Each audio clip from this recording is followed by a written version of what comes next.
Bless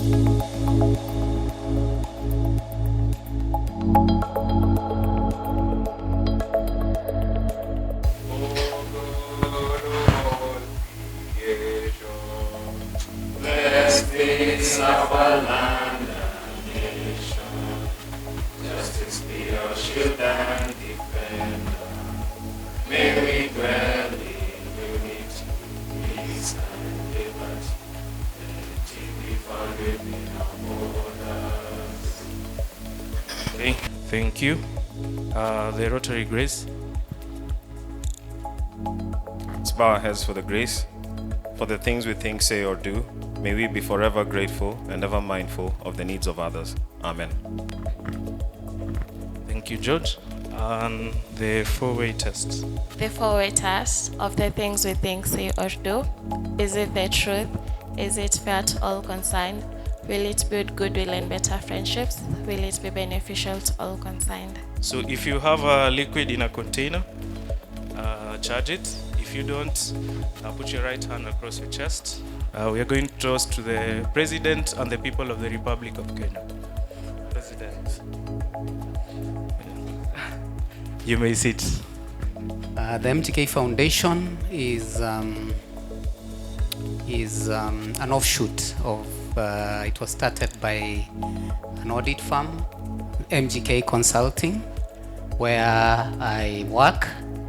And it was started as a way of giving back to society, more to businesses, capacity building of businesses, especially in the area of financial management.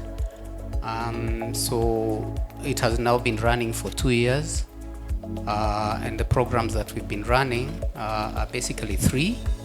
That is training in the area of business planning and business management, and financial management, business planning and financial management.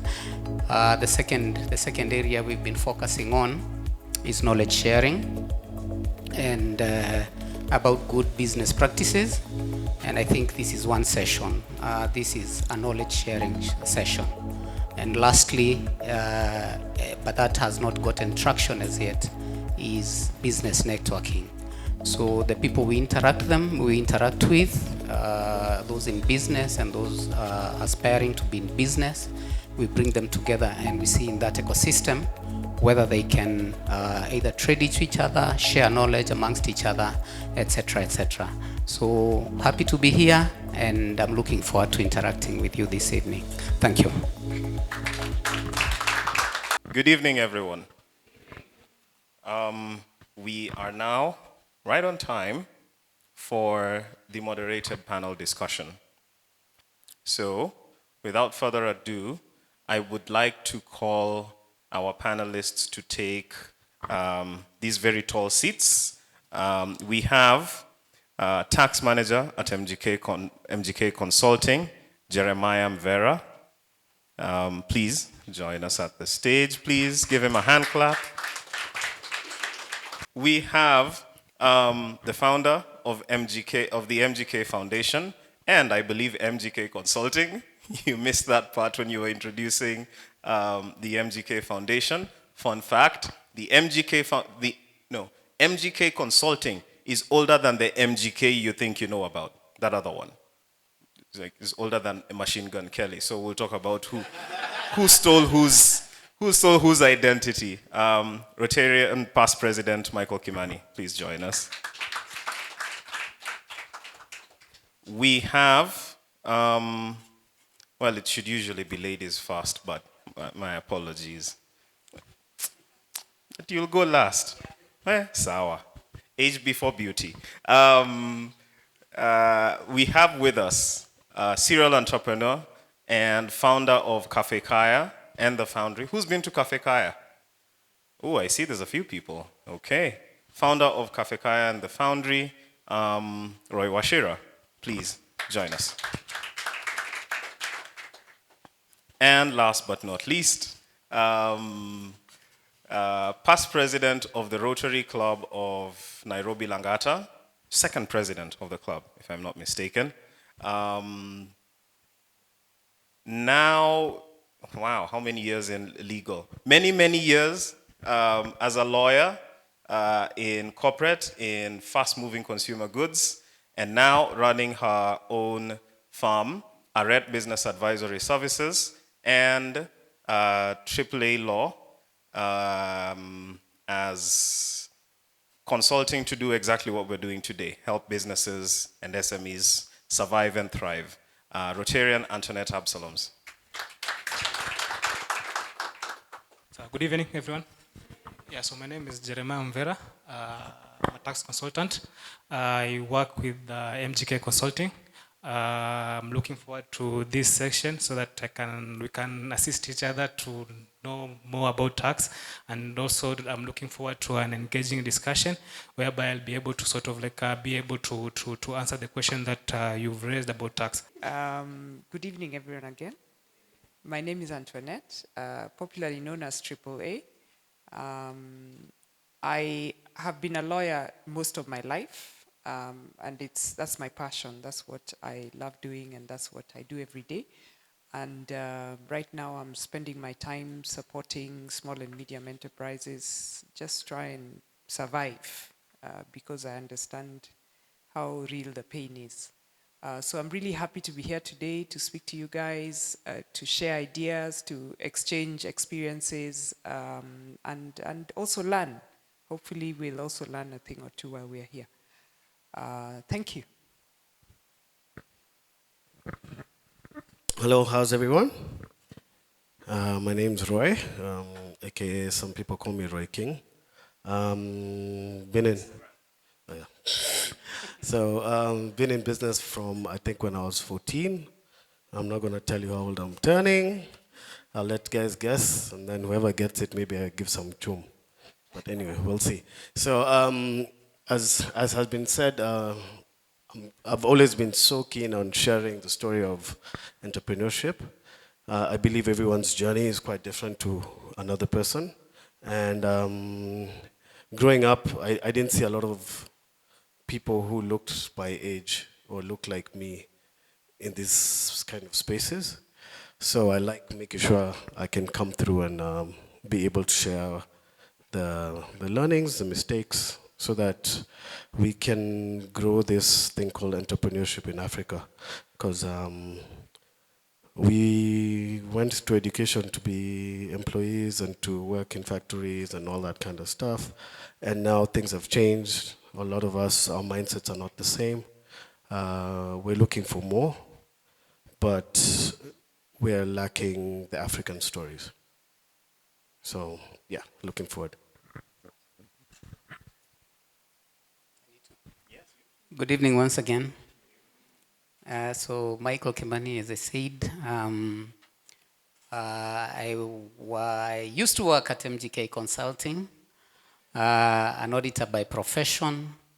That's what I've done for 30 years or so before I moved on to the MGK Foundation. I must say I'm passionate about entrepreneurship. Because I know it can transform us and transform this country. And from my audit experience, I saw the struggles that small businesses, because our client base is largely SMEs. So I saw the struggles that, that SMEs go through, especially in the area of financial management, which brings down many businesses. And so that is what inspired me and the firm to start the foundation. And I'm glad we are having this discussion. Thank you. Thank you very much, and I am your moderator, George Otieno. I may or may not be hiding business from KRA, but you need to look into yourself, not at me. Look into your heart and look at the moderators and ask them all those tough questions. And so I will begin with where it all begins, really, for anyone who's starting a business. There's been a lot of questions that people shared on how to start, how to get the right idea, how to make it work. So I will start with you, Roy, on, well, somebody asked, how do you unlock entrepreneurial potential from an idea to a business?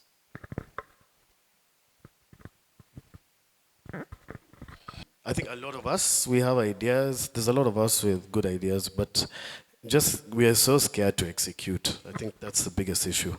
I think getting through the fear of, because most of us, we're scared, we're not scared of failing. We're scared because we think we look stupid.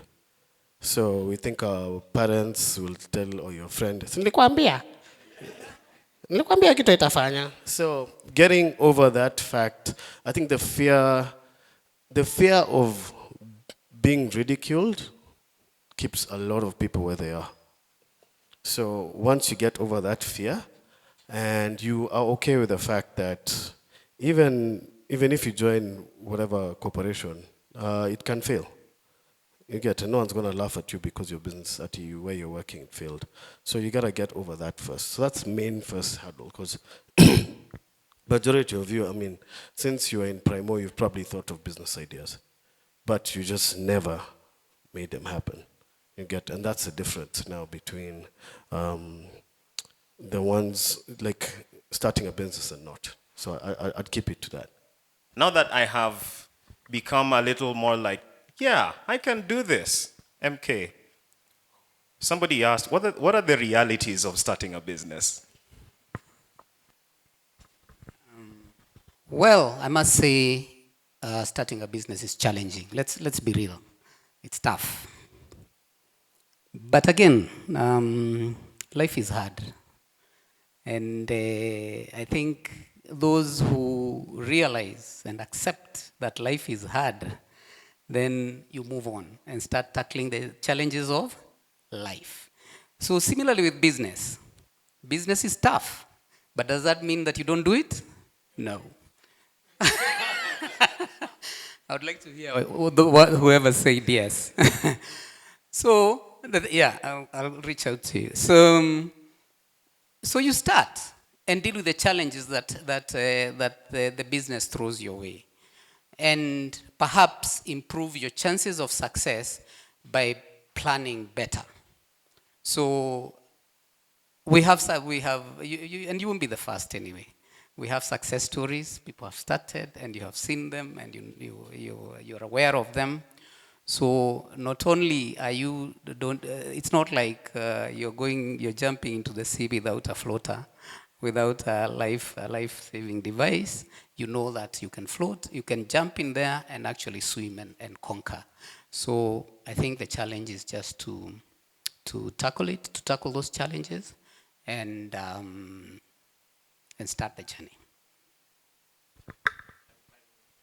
Sticking with you, or rather, no, let me pass it on to AAA. Because while we have heard what those realities are, about life being terrible and all of that, just get on with it. People did want to know some specifics on registering a business. So, what the process is of registering a business, and well, registering a business. Somebody asked about registering a business, registering a limited company, registering a foundation. So I'm wondering if that's, well, it's a business still, I suppose. So what it takes, what you need to register. And then somebody else asked whether they need to register. Okay, that's an interesting question. I'd probably start by saying, if I was speaking to a group like this during the days I was in campus, the answer to that second question would have been a straight no. You don't need to register. However, it's 2024. And as you know, 2024, you guys live in this world, this one. Yeah? You can't hide. So that's the problem. So yes, you can start a business without registering it, but the chances of you staying under the radar or even making a success of it diminishes by you not doing that registration. So right now, if you're starting a business, you're well advised to just go through the paces and do the registration. There are different things you can register. The simplest thing you can register is a business name. It costs you 950 shillings. We all have e-citizen accounts, right? And nowadays, unlike in our day, you don't need a lawyer to do this for you. Nowadays, you had to go to a lawyer's office, pay them 20,000 so that they could register a company for you or anything at the company's registry. Now you go on your e-citizen account, within 2 minutes, you have 950 on your M-Pesa, you have put in an application, you upload your ID, those documents, and within a day or two, you have your registration of a business name. So a business name is just to say a name in which you trade. So it is still you, so it would be me, AAA, but I have a different name that I want to run the biashara with. But it's the same as me. So it doesn't distinguish me from the business, but I have a name, I call it, which is not my name, right? So that's the simplest way to start a business, register a business name, get the name, then you get a certificate. With that certificate, you can even apply for a PIN separate from yourself, and then you can run your business, yeah? Do your business, pay your taxes and whatever. The next level is that you can do is a partnership. A partnership is where you get together with your buddies and you're like, see, we get into this thing together. You bring some money, I bring some money, we do a biashara. So you can register a partnership so the three of you, Sheila, AAA, and George, you register a partnership, you pick a name for it. And nowadays the process is simple. When you do the name search, it leads you on to the process of registering a company, a partnership or whatever else you want to register. So it's a seamless process. So you do the name search, like you would register a business name, and then if that is approved, it immediately moves you on to registration for a partnership. So you put the names of the partners, their details in that e-citizen account, and you submit it. And within a couple of days, you have your registration. So you'll then be 2 or 3 or how many of you together trading under that name. Now, a partnership can have 2 levels. You can have a normal one of just you get together. It's like, marrying somebody. You get married and you live in the same house, you sleep in the same bed, you eat the same food kind of thing, and it's fine. Or you can do what is called a limited liability partnership, which is a step higher than the normal partnership in that it gives that entity a separate identity from the individuals who form it. So it's like a company, but it's a lower level of a company. So it's got its own identity. However, responsibility for it still comes back to the individuals. Yeah. So taxes will still be accounted for as you, the individuals. If you get dividends, you split them between the number of you that are there, and each of you pays taxes individually, and you do what you want with your money. But the entity has an identity, so it can be deemed as an individual. That one also you can get a PIN and whatever and trade with it. The next level is now a company. And that's a common one a lot of us do. We register companies, and that's also very simple. The company will cost you about 10,000 and something to register now. The partnership, I think, is also about the same, 10,000 or something. No, partnership is less. Partnership, I think, is 3,050 to register. So the company is about 10,000. Again, you enter details. You'll need directors. You'll need a share capital. You'll need an address. You'll need an email address. You'll need a phone number and all those things. For all these entities, you need all these details. So you go into eCitizen, you put in the details. The first thing you do is the name. You do the name search, and then you choose, do you want to register a company, a partnership, or a business name? And then if the name is approved, you move on and you get your registration. For all these entities, you get a registration certificate. So that entitles you to do business. And then there are other entities. There are trusts. Somebody asked about a foundation. A foundation typically is not an entity you do for business. It's an entity you do for not-for-profit activities like the MGK Foundation. And that one you would register. You could either register it as a society, you can register it as a non-governmental organization, which is now called PBO, Public Benefit Organization, or you can register a company limited by guarantee, which is like a company with shares, but now instead of shares, you have people who are the individuals who will start the company, who guarantee that should there be a problem with this company, we will bear the liabilities. Because you're entering into the business, that activity not for profit, yeah? So in summary, maybe I can leave it there, and then if there are questions, we can take them, yeah? Thank you. Can I add something? FYI. So, for a lot of you guys who are now looking to be entrepreneurs, can I suggest something? Maybe go register your company. You know, these days, unlike when we were starting out, you had to have more than one shareholder, one director. So most of us, it's our parents, it's your best friend. You have to do it with somebody else, yeah? So something about the future that I see Kenya going into, with all the magendos we keep on reading about, what has become more apparent is a lot more companies, bigger companies, they don't want to deal with briefcase companies that were just set up to kulado, okay? So a lot of companies are busy asking for your business to be 5 years older, 7 years older. You get some even 9 years. Okay, so look at yourself. You want to do something in the future, okay? But then you're blocked because your company is now 2 years old.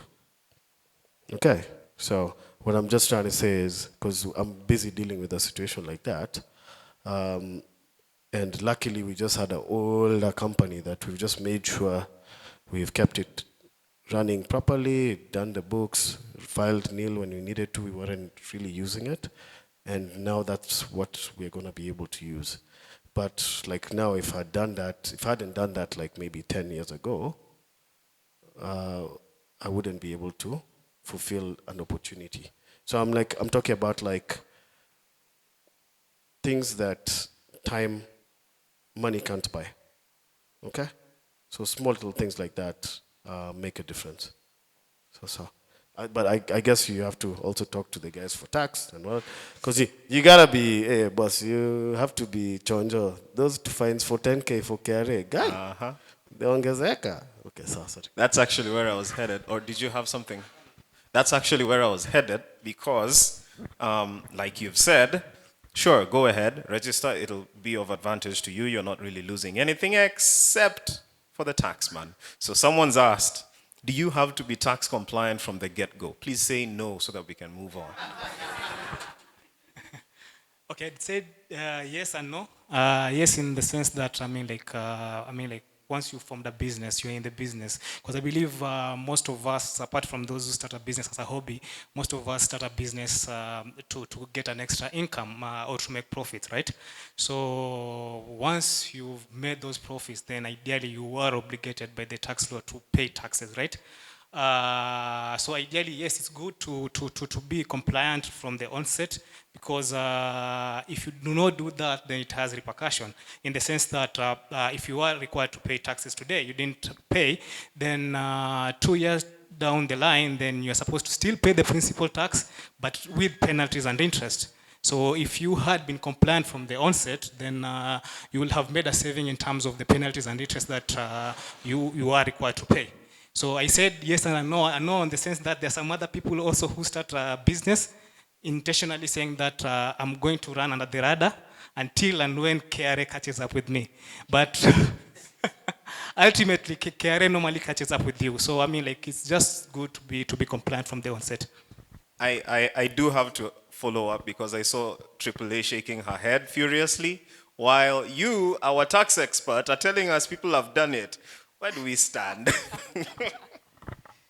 Let me tell you, Maina. It's very easy to start a business and operate under the radar. But the problem, as I said, with this thing nowadays is you will get caught. In our days, you could hide in a corner in Migori and do your business. Like, when will they ever reach me? But now, there's very little you can do without getting into the digital space. Whether it's applying for an ID, whether it is getting a passport, whether it is even getting paid.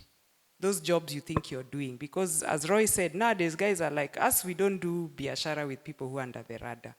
Because you see, you heard about e-teams and what it was going to do until some of you went to the street. But it's coming. It's going to come whether we like it or not. So the government is saying, if you don't document your income or your expenses through the digital tax system, when we come to audit you, or when you do your audit and you claim that you didn't make a profit or you made a profit and you want to deduct expenses, you won't be able to do that if you did not go through that system. So you will be crying tears, like real premium tears. So yes, you can do it as Jeremy says, but remember, Big Brother siku hizi, it's kubaya. So you'd rather just start, and you guys, I always say, you live in a world which I wish I grew up in, because you have access to a lot of things which hitherto we did not have access to. Yeah, so if you needed an accountant in my day, if I didn't go to MGK Consulting and pay upwards of 50,000 shillings a year to do my audit, I couldn't get somebody to do my audit. Now you guys, you went to class with these guys, the guy tells you, just give me 10K, I'll do this thing for you. You have things electronically which can help you keep your books. You don't need an accountant in your office every day doing for you numbers. You can easily learn these things. So resources are more readily available for you. You should use them. Call your friend and tell him, okay, how much will you charge me twice a year, come do these books for me? Compliance, you go to the KRA website, they give you everything you need. All the information is there. There was a time these accountants kept these things secret. When do I file my taxes?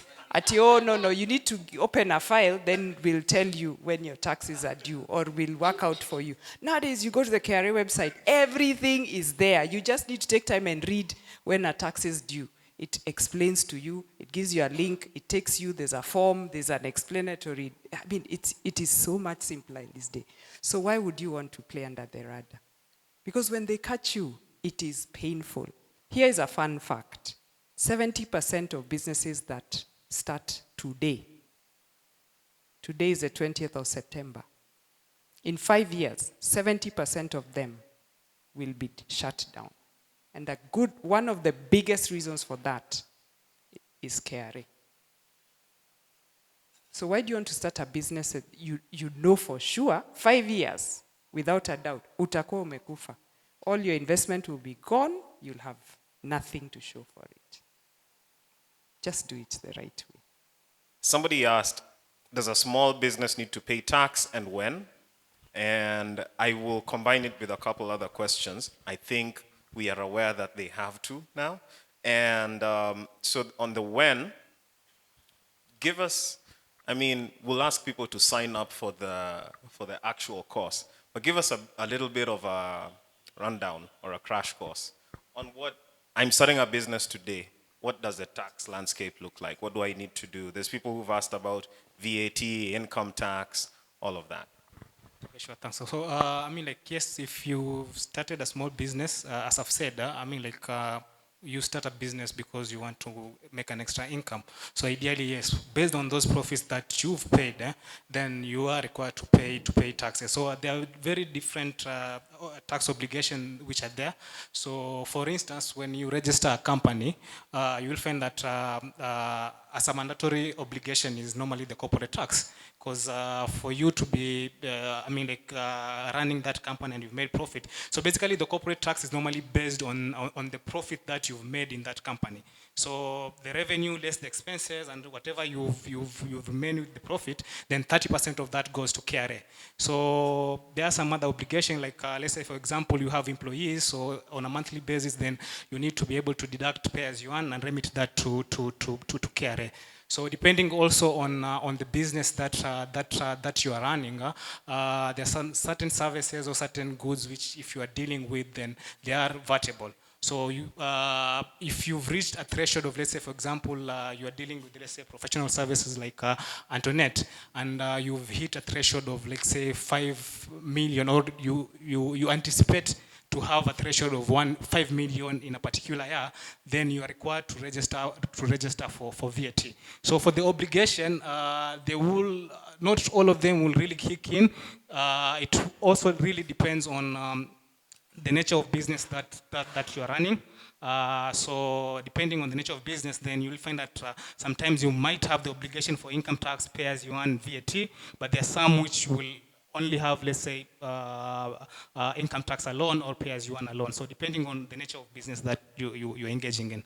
Hi, I'm interested in knowing, you've said if your business meets a threshold of like 5 million, so does that mean if your business is not meeting revenue of 5 million, then you're okay, you just file nil? So, I mean, like, the registration threshold of 5 million is with regards to VAT. So, the VAT Act, if you go through the VAT Act, is specifically, I mean, under the first schedule, it specifically lists some goods and services which are exempt from VAT. So, some of them are like, let's say, financial services, insurance services, burial, cremation, medical services. So all those services which are listed under that schedule, which are exempt, means if you're dealing with those services or you are selling those goods, then you are not required to register for VAT or charge VAT. But if for one reason or another, whatever business you are dealing with is not listed under the exempt schedule and you have surpassed the threshold of 5 million, then you are required to register for VAT. So the VAT or the 5 million threshold is basically with regards to VAT, not corporate tax. For corporate tax, I mean, however amount you've made in that particular year, then you're required to pay taxes on that. So if your turnover is below 5 million, then you don't need to register for VAT, right? If you can, if unless the organizations you are dealing with are actually specifically asking you for a VAT registration. So you don't need to register. And that is it's actually, taxes are a burden, both in terms of financial and administrative. So you only register for the taxes that you need to, that you're obliged to. So if you're trading and it's below 5 million and there's no customers are demanding that you must register, then don't. So that you don't have to be charging, you don't have to be filing returns on a monthly basis, etc., etc. So if I register a business name today, and then I use it for some time, and then in the near future I want to convert it into maybe an LLC or something else, once I make that switch, do I still have the period that I did when I registered the business name, ama iki-switch hivyo tunaanza fresh?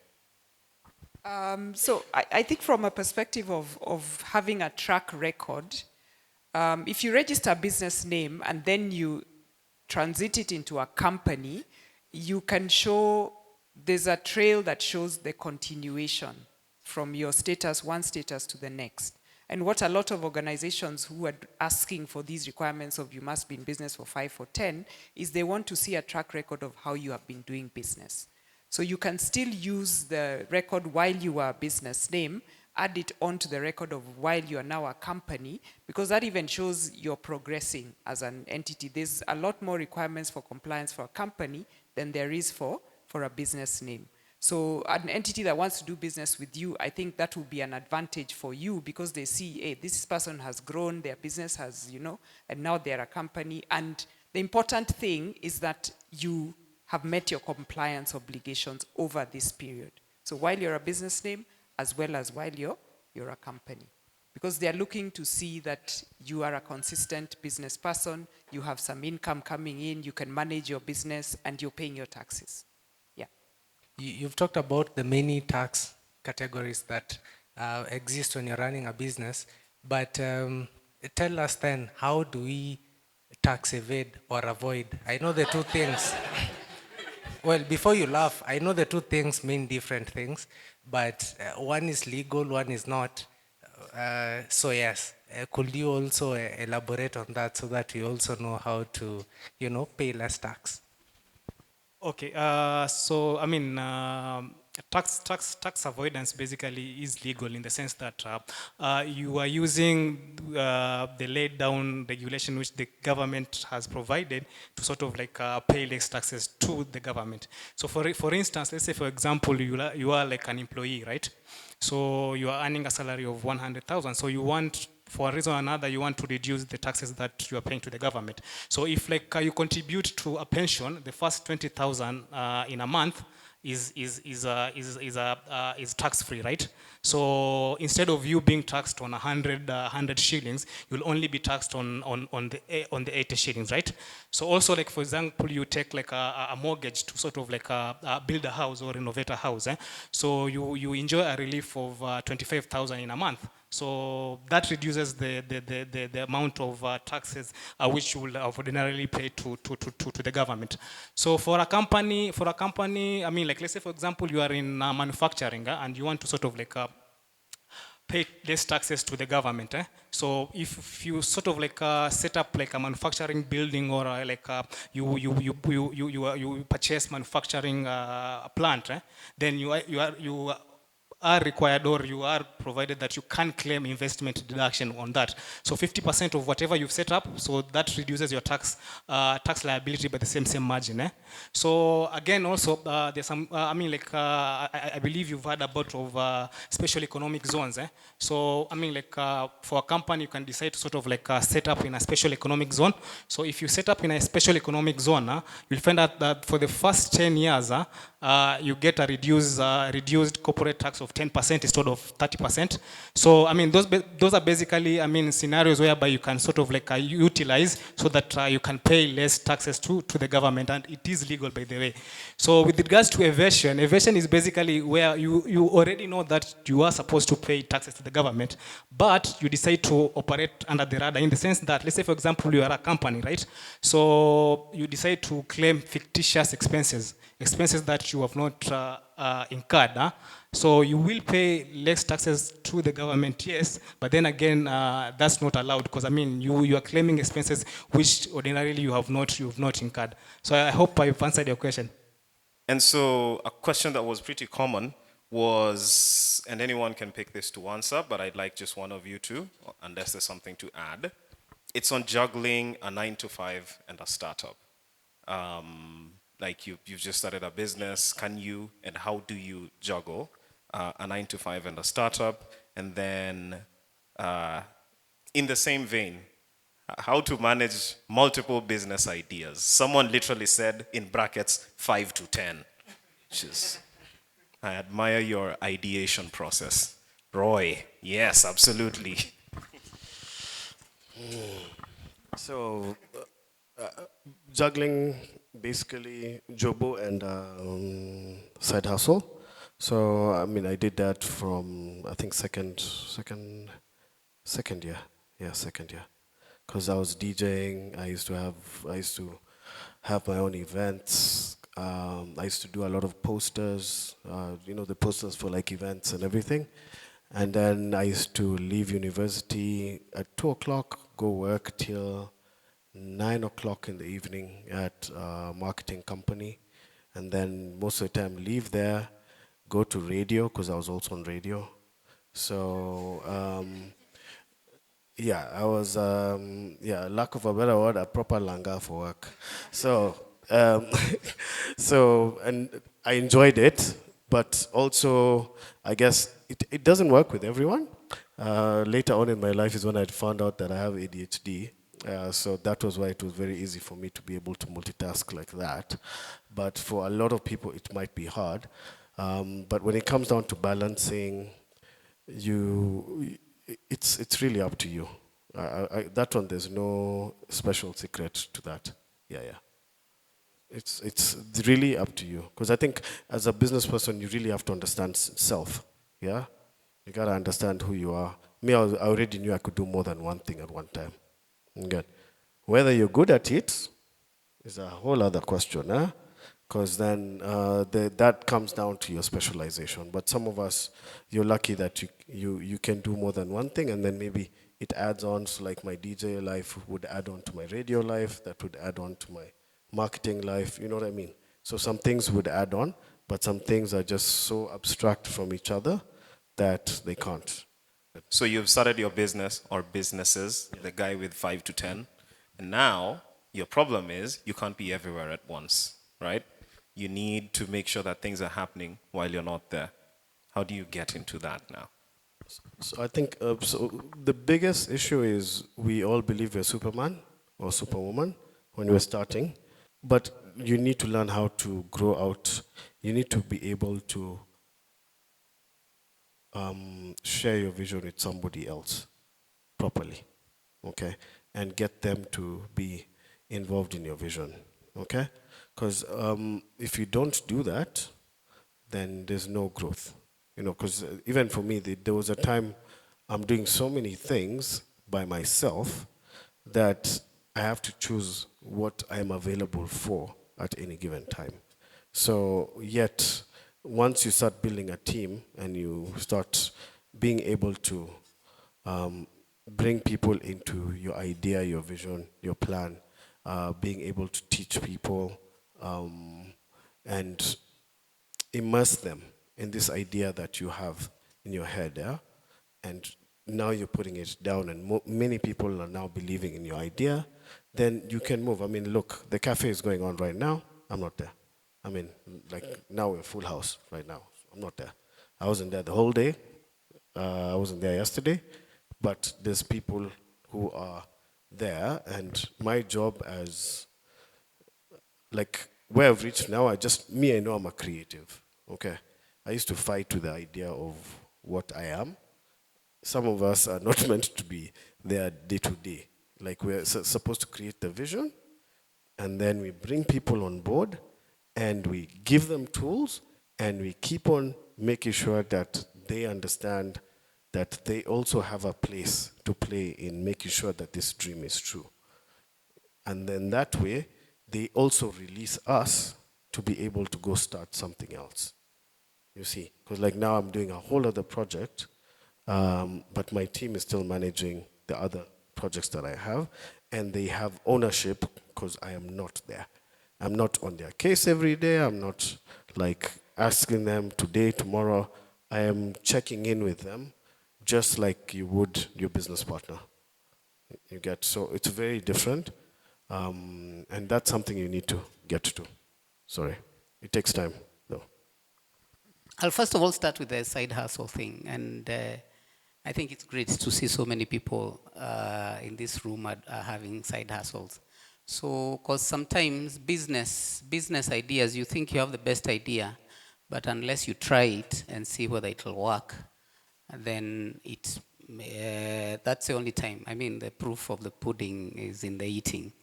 So you can't just say, I'm stopping what I'm doing, I'm stopping my employment to go and try this business. But you can test it as a side hustle while it's still working, and then see how that works out. And I think, when you're operating like that, time management is very crucial. And if you just minus the hours that you sleep in a day, or the doctor says you should sleep is 7 hours, ideally, so you're left with 24 minus 7. So you have how many? 17. You have actually 17 hours. And probably your employer wants 8 to 9. I mean, 8 to 5. Those are 8 hours. So you actually have like another whole day. Another 8 hours plus to do those other things. So time management. And if you do, if you consciously manage your time well, then you're able to juggle the two balls. And without dropping any, because if you don't do that, then you'll probably also not be doing a good job where you work. So you'll be able to juggle the two. But at the same time, there's also getting somebody to assist you on and that the business will demand at one point, depending on the activities you're doing, it will demand an extra hand. So you can get somebody else to help you out so that you're able to continue like that, etc., until then the business calls you out of wherever you are. So as we said earlier, the start is actually the hardest part. And you must overcome the fear he talked about, the fear of ridicule, the fear of failure, all those challenges. And I know the first one that comes to mind is finances, which may not be the biggest challenge that you face in business. So once you must overcome that, and I guess that's what sets aside an entrepreneur and a non-entrepreneur. And once you overcome that and start, then I think the motion, then you get dragged into the day-to-day business. As we say, a journey starts with the first step. So when you start heading where you're going, then the journey has started. So once you start, the demands of the business are the ones, and I wanted to say that sometimes we think finances are the biggest challenge that to us starting a business, but that is not necessarily the case, because there are many aspects. I mean, the business has all those round aspects: acquiring a customer, serving that customer, and basically, you acquire the customer, you must serve the customer. You need to have a system that will then bill that customer, collect the money from the customer, and there's no backup system for that. You, individual, are the one who is operating all those processes. You're the one marketing, you're the one getting the customer, you're the one fulfilling the order, you're the one billing, you're the one collecting, you're the one going to source the supplies, etc., etc. But what does that do? That then gives you a very good understanding of the business. And once the business picks up, and it also gives you a good idea of what you're good at, so that when the business picks up, then you can continue doing what you're good at and bring other resources to help you in what you're not good at. And so that is when now, and the business will tell you at what point you need additional hands, because you'll find you are not able to manage on your own. And so you bring resources, other people who can assist you in the areas that you're not good at, and it continues like that. And that is what Roy was talking about. The person you're bringing into the business must understand what you're trying to achieve in that business, the vision. And you must sell that vision to them, so that even when they are serving in the business, serving your customers and all that, then you're all on the same page. And if you are, then it'll work. But if one is pulling in this direction and the other one is pulling in this direction, then you're going to have a problem. It's not easy to manage, but it is doable. The other thing is, for you to be able to sell that vision, then you must be clear in terms of what you're doing. And sometimes we confuse what you're doing with what your business is all about. For example, let's just take audit, what we do. What we do is audit. But what service are we providing? It's not audit. We're actually providing compliance, because a business needs audited accounts. So by law, by various regulations. So what we are selling is compliance. So you must also understand, what do you do? You're a marketer. But is the business of that company marketing? No, it's doing something else. It's fulfilling another purpose. That marketing is fulfilling another purpose. So be able to have a clear vision, which then you can share with your employees. This is a message from the sponsors. Anyway, I just wanted to add to what MK was saying, that there's no shortcut, and what Roy has also alluded to. There's no shortcut to planning and preparing your business for success. You know, if you see someone running and they say they have a successful business, and You go, they don't even have an office. They're operating out of Cafe Kaya. That's where they go, they do their emails. And when there's an order, he calls and do the guy, go there, pick up that thing, then bring it there. And then, you know, and he's making some money, yes, but there's no, it's just chaotic, yeah? You know that thing won't last. Because when it now grows, everyone wants what he's selling. He's not able to get enough do the guys to go pick up, or some will pick up, disappear with his goods. All manner of things will start happening. He then needs to hire somebody, or she needs to hire somebody to come and help. If you haven't taken your business idea from your head as a founder and put it down on paper, where you can call George and say, hey, George, I need help. So now I want you to be running my sourcing. And this is how I do my sourcing. You tell him, I go here, these are the people who supply, this is how much I pay, this is how we deliver, this is how often we pay them, blah, blah, blah, this is how it runs. These are the people you contact, these are the customers, this is how they want to be delivered to and stuff like that. If you haven't gotten that out of your head onto a piece of paper, and you bring George and you say, George, see, you were with me yesterday, you saw what I was doing. See, you just go and do it for me today, then I'll lipper you, we'll agree. I'll lipper you at the end of the day. And then you think you've hired an employee. Woe unto you. So you have to spend time taking your brilliant idea and putting it down in a place where if I hand that blueprint to George, and George is intelligent because I've interviewed him, he can take that blueprint and run. And that's the only way also you will scale up your business. People say, oh, I've got one shop, I want to open a second one. But things are still in your head. And then you're like, I'll hire George to go and run that shop for me because he hangs out with me and sees what I do. And then you think, now I've expanded. Now I'll go to Kitengela, I'll open a third one, I'll open a... You're taking, as they say, garbage in, garbage out. You're taking whatever is in your head, it's not on paper, you're giving it to George. George interprets it as he knows. He starts doing his own. Then you're like, why are these employees not doing what I want to do or what I wanted them to do? But you haven't given them what they need to succeed. So from a perspective of hiring the right people, you must make sure you can transmit yourself to the people you hire so that they can do that which you need them to do. So planning is critical. I want to stick a little on that, on the employees, because there were 3 questions on basically the same thing. There was getting the right people, which you've described very well. Thank you. But these 3 people seemed to really be concerned about keeping them. So I wonder how many of their employees have been leaving.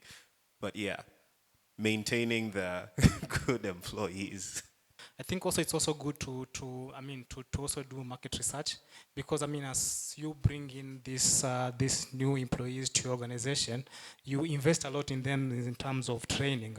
So if at one point you do not compensate them commensurate with what they do, then you'll just be training people for other farms to just poach from your farm.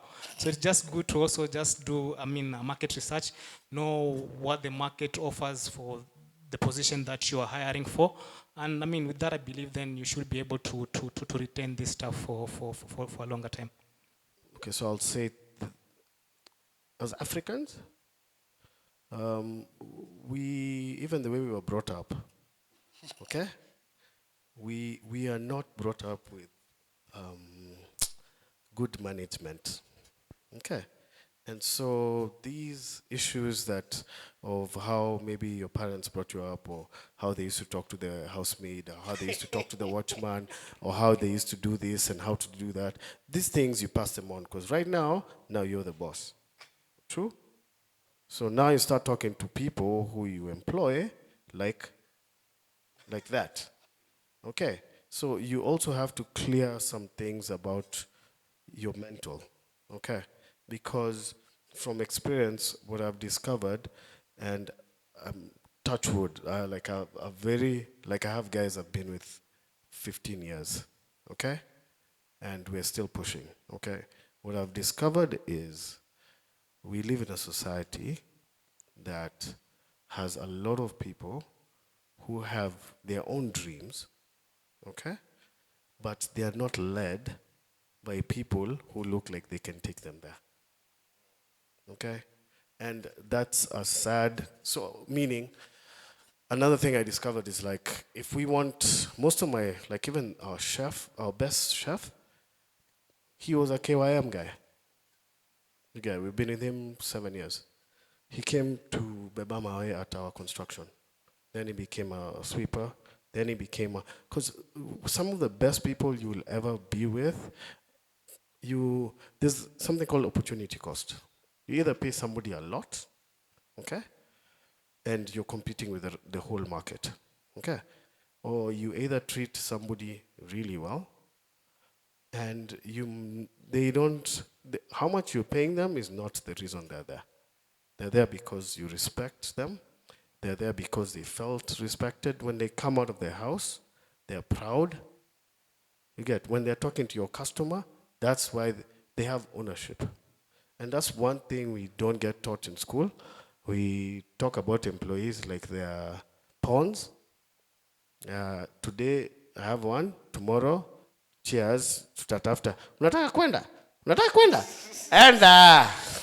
Enda unafikiria kesho kuna mwingine hapa. You see, so we grow up in a society that's so like that, and you can't build strong businesses based on the fact that you're taking out people like you're at war. You have to also change your mentality and be okay with the fact, especially as you guys are starting entrepreneurship, your journey, because you do, most of the time you don't have the cash to pay for the person who is supposed to be working at the job you want to give. And that's a clear thing.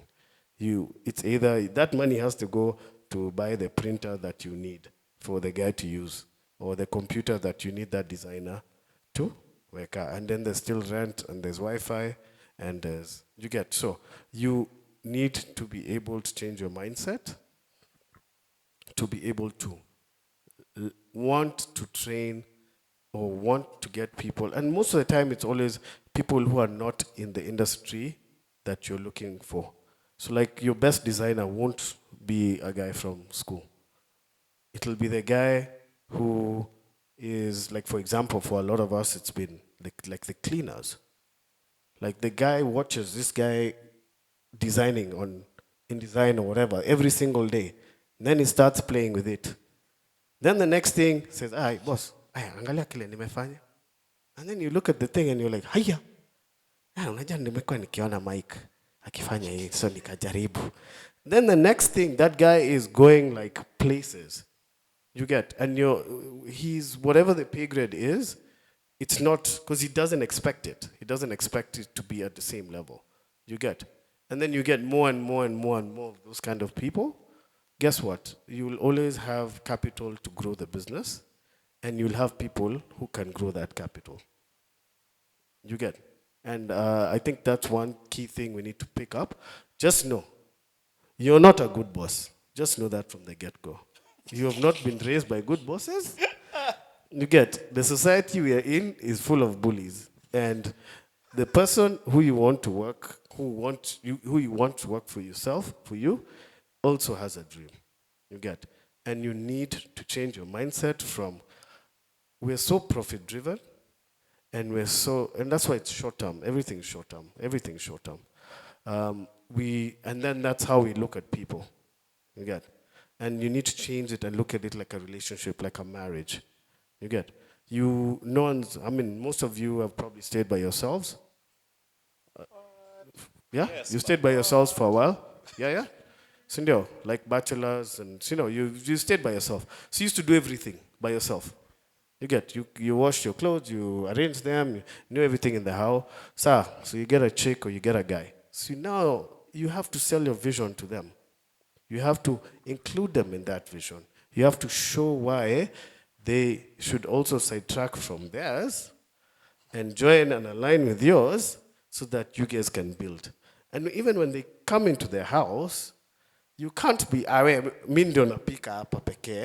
if somebody knows how to cook, even if it's barely average, you have to accept, and you also have to train them. You get what I'm saying? So that's the kind of mindset that you need to grow a proper business.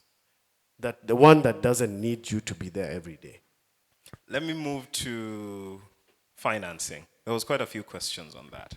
People want to know how to finance their businesses and how to make sure those finances last. Would anyone like to take this? MK. Basically, what were we being told? Beg, borrow, steal. So let's drop the third one. Others have perfected it for us. So beg, borrow. And why I was saying finances may not be the, or rather, when you look at a number, first of all, one, you must have clarity in terms of what kind of finances you need. And that is where the planning bit comes in and budgeting. Because you could be fixated on a number that I need 50,000 to start, but maybe you can start your business with 10,000 and multiply it to what you need. So first of all, it's a financial planning and budgeting and having that clarity. Once you do, then you have the number that you need for you to start the business and at least sustain it until it can stand on its own.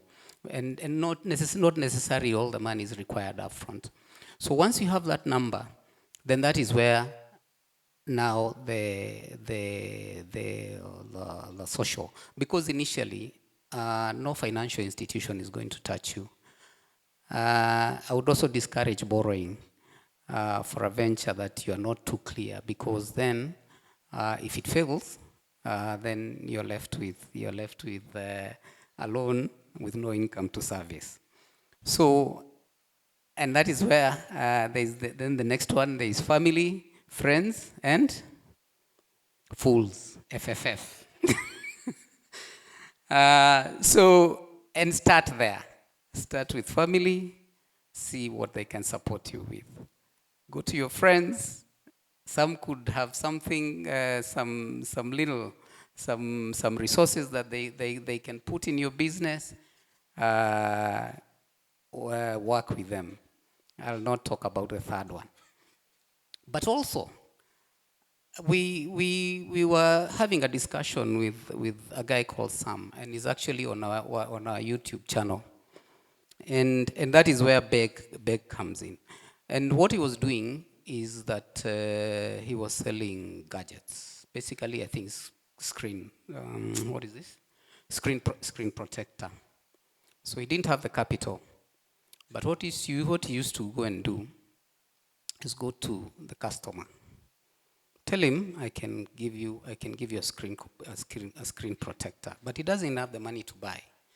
But he says, trust me, I'll leave my phone with you, give me the money, I come with a screen protector and put it on your phone. And that's how he started. And he used to go to banks, go to the teller, tell them, they're chatting, give me I can give you, how much is it? It's 200 bob or something. You give me the money, I leave my phone, I just go bring it. So there are also innovative ways of getting the funds. And that's why don't get fixated by a number, because there are many ways. That is one, and that could fund you to a certain extent. So that the total amount of money you wanted, that kind of arrangement can fund you to a certain extent. The other thing is that if you have credibility or you have references, then, and probably you're selling some stock, you need to buy it, you need to sell it. So you could leverage by somehow creating some good rapport or getting somebody to vouch for you that you're a credible person, so that the supplier gives you the goods, you supply and you pay. So there are many ways of financing. You have to be creative, and at the same time be clear that and know that you could start with less than you think you need and grow it as the business goes. I'll put it there. I'm sure there are many other opinions here. Like, you don't always need money, okay? Sometimes you don't need the money. Sometimes what you need is time, okay? There's different problems that you have to solve. And a lot of times I've always found like whenever I don't have the cash, the amount of creativity that comes out of me, the things that I end up designing, building, when I have no cash. Because when you have cash, you'll just be dumb. You'll just buy whatever is there. You know what I mean? You'll nego, maybe you'll bargain, yeah, give me a 5 sock off. But in reality, if you stopped and you think about it and you look at it, you could have maybe built this thing by yourself. And you could have saved a lot of money, but also you'd have been a lot more satisfied by yourself. You get, because yes, you can pay somebody off some money, but being able to be satisfied and excited about your business is what also keeps you coming. So it's not always about cash, but also I'll say, I mean, for younger guys, things like just if you can buy a moti, a logbook, you know what I mean? Those things take you a long way. You get, you can use those to at least manage the gaps that are there in your finance times. You get? So even when you're making moolah, don't just put it on perfume. You can't go and ask that. Don't just put that. Don't go and lipa house, do high rent. And then you can't go and ask your landlord, hey, I've been here for 3 years, but now, see, give me kidogo of that cash. No, you can't. You get, but if you put something on an asset, you put something, even if it's, I mean, for humans like men, for example, or anybody who's growing up, like their first moti means a lot. You get, so you'd rather just, if you're gonna save up, buy something, even though it's a depreciating asset technically, but you still have a logbook. Okay, so there's something you can use, and that's being honest. But perfume, Jordans. What else can I go to? Hi-fi radio system that's booming like crazy. You get, so you need something which has like a title or something. Yeah, the Shylock will gonga you. You bought that thing 150, the guy tells you 30K or nothing. You get. So also be very clear about even where you're taking your cash to. You get, because you have to sacrifice still. And it's not, please, like realize that I'm not saying that this thing is so boring. You get, that it's all about sacrifice, what. It just sounds like, guy, you won't be able, no. It's exciting when, you can make it exciting, but also learning how to do things by yourself. You get, you need some chairs for your place. Me, like, I became an expert at pallets, furniture, all this kind of stuff, just because I didn't have enough cash to get to where I need to get. You know what I mean? If you start learning how to do pottery because you need plates.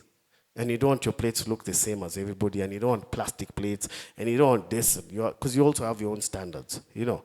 And you want to do something, and you're satisfied because I've never, like for example, it sounds bad, but I've never asked a designer to design anything I have. I've designed everything by myself, and I mean everything. And that's come, I didn't do design. It's just become from the fact that you don't have resources. So you start really digging deeper inside your own self to start understanding a few things about yourself. And that's important. Please, just don't focus on the cash at CG Bank all the time. Sometimes you yourself, you're the asset for the business. You just haven't dug deep. You're being lazy. You're being lazy in how and what you can do. Okay? And just remember, our education system, like I said, has not been, and why I keep on reiterating this, is because you gotta ask yourself why the rate of success for entrepreneurship in places like Africa versus other places like Scandinavian countries is so low. But it's also because our education system was not built. Like we were not raised in societies that were propelling us to think by ourselves. You get? And this is not just our generation, it's our folks' generation as well. So we're dealing with some generational curses, okay? And we need to be clear about that. We need to be clear so that you can start from a different standpoint. You get? I mean, I was fortunate to travel and go to different places, so I've seen it in front of my eyes, and I'm just like, why are we not like this? Why? And now you guys are lucky because, I mean, with the internet, you guys can lock into people who are not here and see how they're doing things in whatever markets they're in. We didn't have that grace. We had to physically go there in order to be able to see some things happening. Now you're into your business or you're starting, you have the money or you don't. The fact is you have to compete. And so on this competition, marketing, attracting customers, and identifying a niche, just following the path, finding your place. Yeah, your comments on that, what you could share. I'm not a marketer, but I think when I started the audit firm, my biggest problem was how am I going to acquire customers? I had never bought, sold anything to a customer. But over time, we overcame that, and what I've realized is customer experience is what is your biggest is the biggest marketing you can do. And what do I mean by customer experience? When a customer comes to you, you have a promise that I can do ABCD for you, and you either, or rather, you go ahead and fulfill that promise. What happens, and especially in our business, and not only just fulfill, but do it in a very good way. So what happens is that customer becomes your marketer. And so if every customer who comes to you gets a good experience and a good feel about working with you, then what you're doing is multiplying your marketers. So for a service, and then I think even for goods and all that, it's the same story. So for me, that is the greatest marketing tool, and you must, because if you don't fulfill the promise, then even that customer will never come back to you again. And let me tell you, bad people are very good at talking about bad things. So they will talk about it time and again. You know that farm, you know that gentleman called so and so, don't touch him, ABCD. But even when they get the best experience and they go away feeling very good, they may not talk about it. But of course, if somebody asks for a similar service or a similar good, then they will say nice things about you, and you'll find it continuing.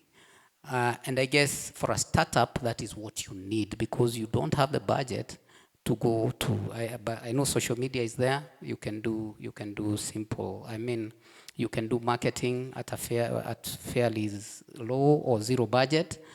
But beyond that, when you bring in the customer, please serve them, and serve them to the best of your ability.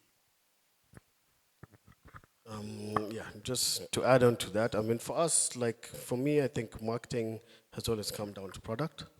I've been fortunate to work with very many big brands and companies and everything, and you realize that the product is more than anything. So I think the problem you guys will have, which is currently happening as is now you have the ability to tell the customer a lot of things. So you're always over-promising, but under-delivering. We're in a society where now, okay, I'll give you a clear example. Like, you can go check out our Instagram page. We have Cafe Kaya, we have like 28,000 people or something. My place only sits 200 people maximum. We're full Thursday, Friday. We have to add space. I post intentionally once or twice every quarter.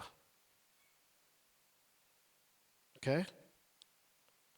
And when I do, it's because it has to be something special. Okay?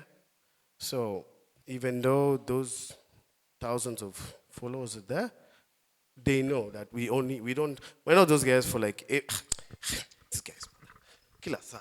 They are just busy posting. And a lot of us think that that's how we should be talking to our customers, by bombarding them. Like, do you have that friend who keeps on calling you and telling you stories about everything you don't want to hear? No one wants to hang out with that guy. No one wants to hang out with that guy. Now, because you have access to us, oh, we liked your page. Hey, boda, hey, nimefungua page yako nguo, so see, we like, okay, like. Sa, nipatie, hey, WhatsApp, messages are there. Aya, SMS, messages are there. Maze, if I didn't come buy nguo from you last two, see, just message me once a month, maybe. You get what I'm saying? Because now we're also over bombarding our customers with too much information. And that's what I'm talking about, the over promising part, where we are really trying to make sure we're in their face. Instead of making sure that our product is so good, we focus on the product. You get, like us guys, we focus on our cocktails, we focus on our food, we focus on our, you get. So that's what our focus is. My focus is not on, my focus is to make sure that when you enter our place, our waiter says, what's up? You feel like you're at home, because that's what Cafe Kaya means. Kaya means home. So a place should feel like home. So that's what I focus on. And home does not tell you stories every single day. You get, it doesn't keep on bombarding you and telling you and talking to you and taunting you and doing that. So that's another skill that comes with time. Also knowing how much to reach out to your customer. Do they really want to hear this? You get, do they really want to know that? Do they really need to see a picture of fries and a quote? How do those two link? You know what I mean? If things are thick, the guy wants to know, we've dropped our price, we're offering free fryos with a drink. That's something somebody wants to hear. You get what I'm saying?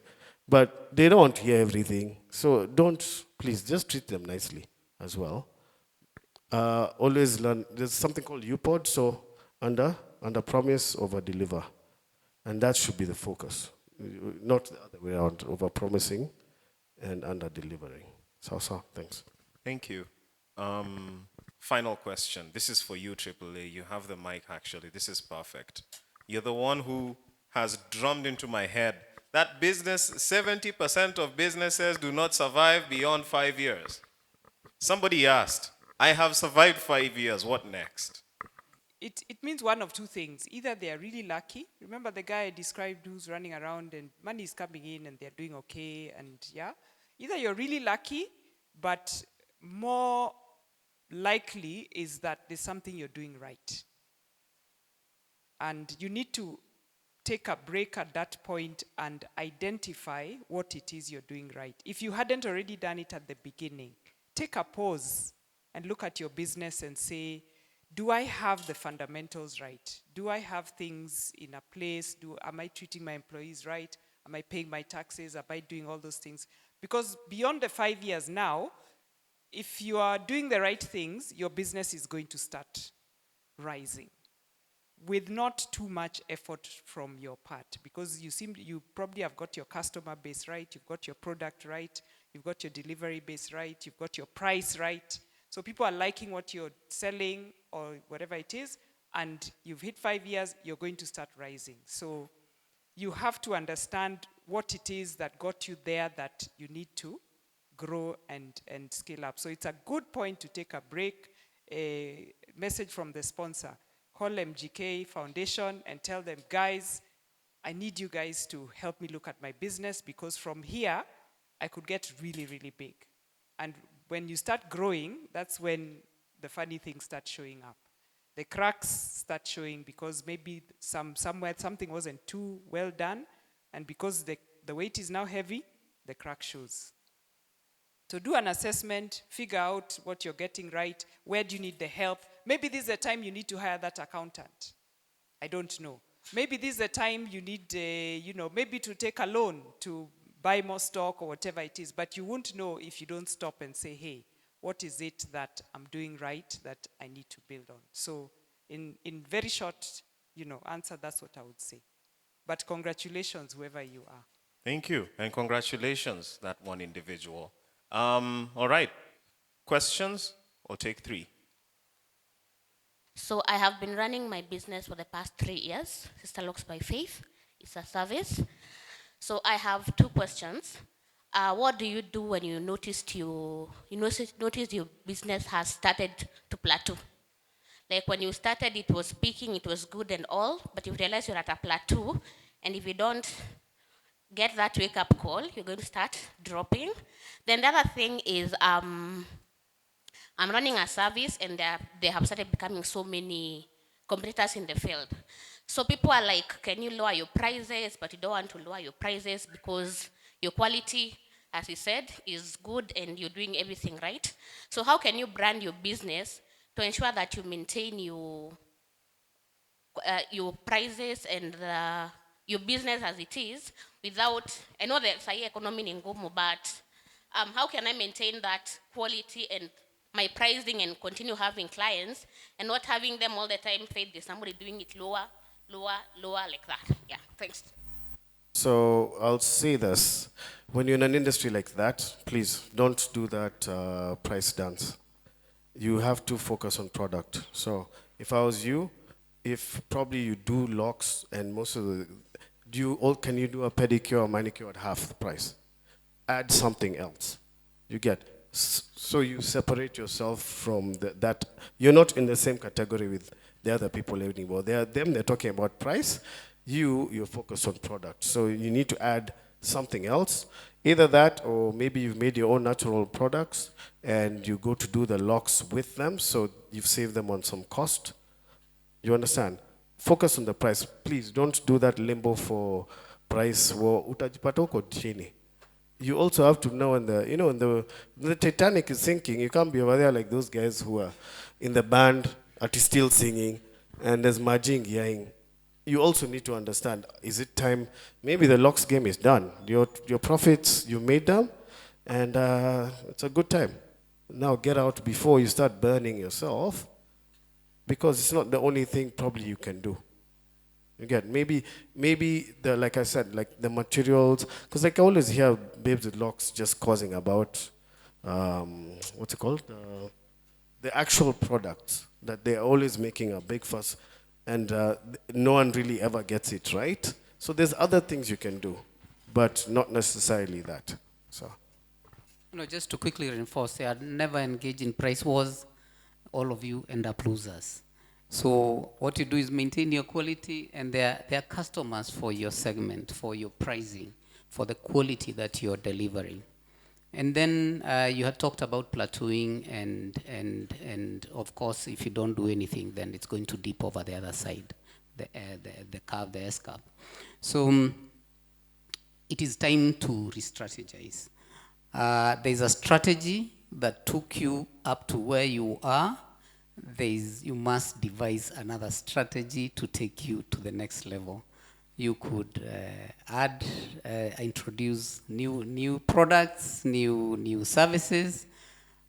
You could see which one is a winner and run and put more effort in that, etc., etc. But you must have a relook at what you're doing and see what you can do differently to move it to the next level. I think my summary is, you've heard the statement, innovate or die. There's no business idea that will last 100 years, however good it is. Because we are human beings, we are constantly changing, and we are your customers, I would imagine. So you have to keep your eye on the market. What is your consumer thinking today? What are they looking forward to tomorrow? What trend is currently picking up that could change the way I do my business? So don't be in your little box there thinking, people will constantly come. It's good that you recognize that you're plateauing, because it means you're watching something in your business. When you see things like that happening, look up and look out and ask yourself, what has changed in this environment where I operate? Find it, and then ask yourself, can I differentiate myself from all these people who are coming to the market and saying, I will charge you half of what she is charging you? Maybe they are not doing the same job, maybe the quality is lower, but human beings are human beings. If you'll charge me half, I'll just go. Even if my hair falls off the next day, those are details, yeah? So you also have to understand, you know, what is my goal, and always keep in mind you have to have a unique selling proposition. What's unique about you that differentiates you from all these people on the street, that someone should come to you and not go to their shop? So keep your eye out, keep your eye on the market, understand your consumer, and it's a constant journey. And my last comment is, there's no business in this world that started and didn't have failures. So if you come through a challenge like that, or one of the parts of the business actually collapses and fails, it's a good thing, because then you build your resilience, you pick up, because sometimes you get caught up in your own, you know, you get high on your own supply thinking you're the shit and everything, and you don't realize what's happening, and then one day, poof. So those are the experiences that help you grow and, you know, be able to say, next time this is what I will look out for before it actually catches me here.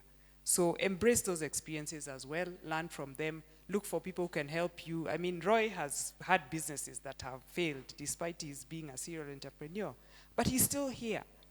So if it goes, you know, apeshit, take it as a learning, don't get discouraged, because 3 years is not a small thing to have been doing a business and it's going on. Yeah. Thanks. Thank you, AAA. Okay. I'll only add one more thing. I'm like, also as a young person, it's important to understand the difference between starting a business that's a fad, that's part of an industry that's a fad, okay? Because a lot of that, like I saw guys just burn their hands on crypto and all these things, and it's not the only one. There's now maybe, you know, because like I don't know if the locks, is it a fad? Is it something that's gonna stay? Once everyone gets locks and they're all the same color, will mamas just avoid doing locks? They go back to just regular hair, you know, and then you spent all your money, time, energy consumed in trying to make this. You know, it's like there's a saying that says you can't polish turd. You get? So meaning when it's already haribika kabisa, you can't polish it thereafter. You have to also learn when to toss it.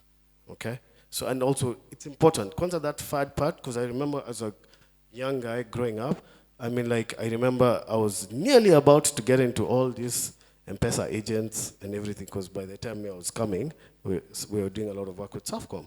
Then now you look at the guys who are doing all these M-Pesa agents, and they're busy crying there's nothing. But a guy is paying rent, he has 20 guys, there's no, I mean, all of us can buy on M-Pesa, the app. When was the last time you scratched whatever, what is it called? A scratch card. When is the last time? Who did that yesterday? Because we're all buying it digitally, but there's guys with shops still waiting for a better day, still asking, God, why am I plateauing? You know, so I mean, they're still wondering why, what's up. So it's also important, like when I'm saying, like, because I always say entrepreneurship is like crossing a river that has, you know, like pebbles, stones. Because you need to know when it's time to jump to the next one. You get? And know that time has, because sometimes you can sit on that thing for a while and you're good. Okay. I think for closing remarks for me, what I'll say is, as much as, or rather, I mean, when you're starting that business, you will have a very good business plan, you've done your market research, you've gotten the capital, but I think what people do, or rather when it comes to tax, is they normally do, or rather think of that like an afterthought, right? You start the business for like 2 years down the line, and then KRA have caught up with you, and then like, oh, so I was supposed to pay taxes. So for me, what I would advise is, when you are starting that business, it's always good from the onset that you understand what obligation that you will be required to have by law, and ensure that, I mean, like in event whereby like, I mean, like, okay, you can't be a professional, you can't know everything, but it's always good sometimes to also like engage consultant so that they can be able to advise you, because I mean, like, it always have consequences where like you've run this business for 2 years down the line, you haven't paid the taxes, and then KRA issues a demand. So that has the principal tax, it has the penalties and interest. So for those penalties and interest, it's money which you could have saved and reinvested back in the business. But right now you have to pay it for maybe just for something that you could have done, but you sort of just ignored. So it's just good from the onset, as you plan to have the funds, just also plan to also just understand the obligation that you'll have from a tax perspective.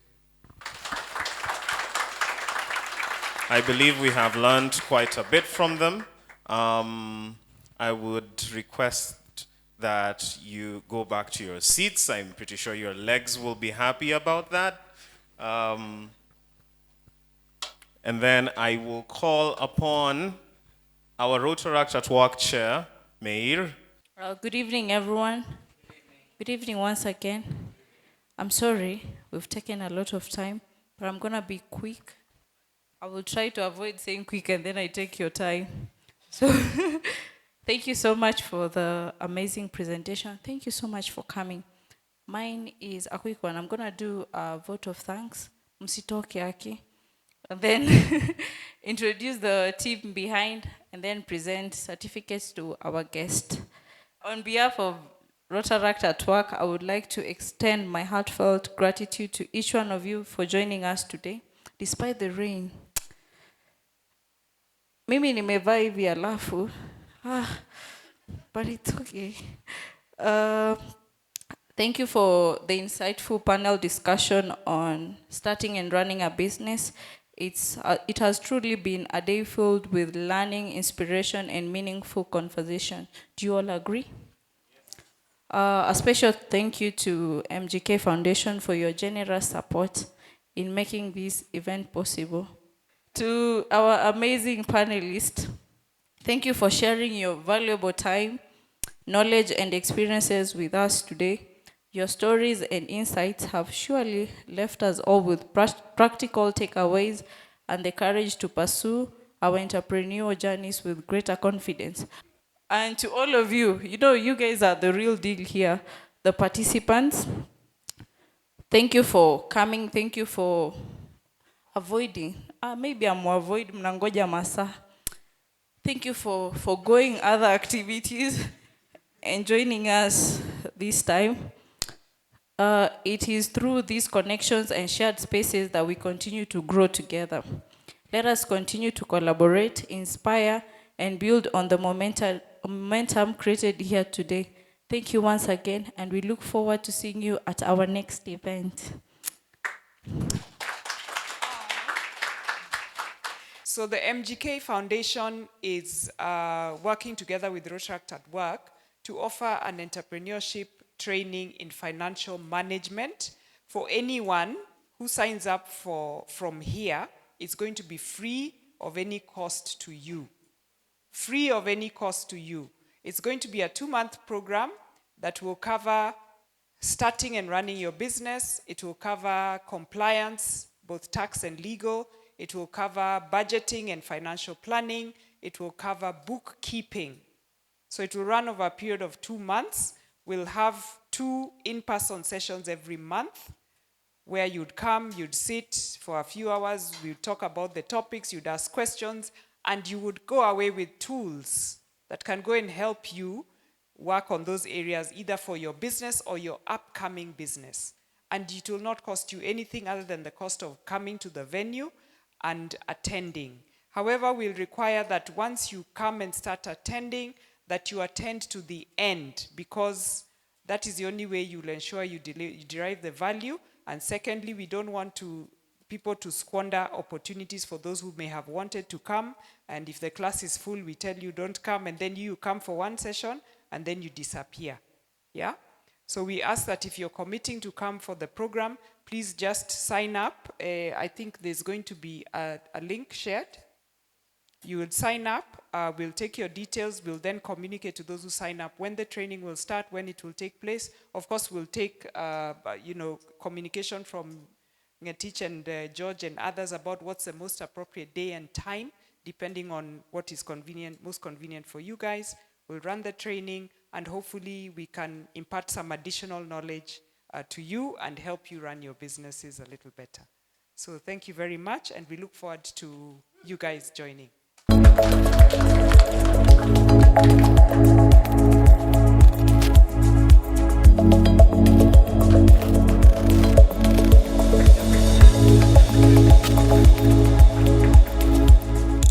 For every Rotary and Rotaract club represented here, to Rotary the world over. Fellowship ends, I believe swallowship is at? Yeah, got it. Thank you.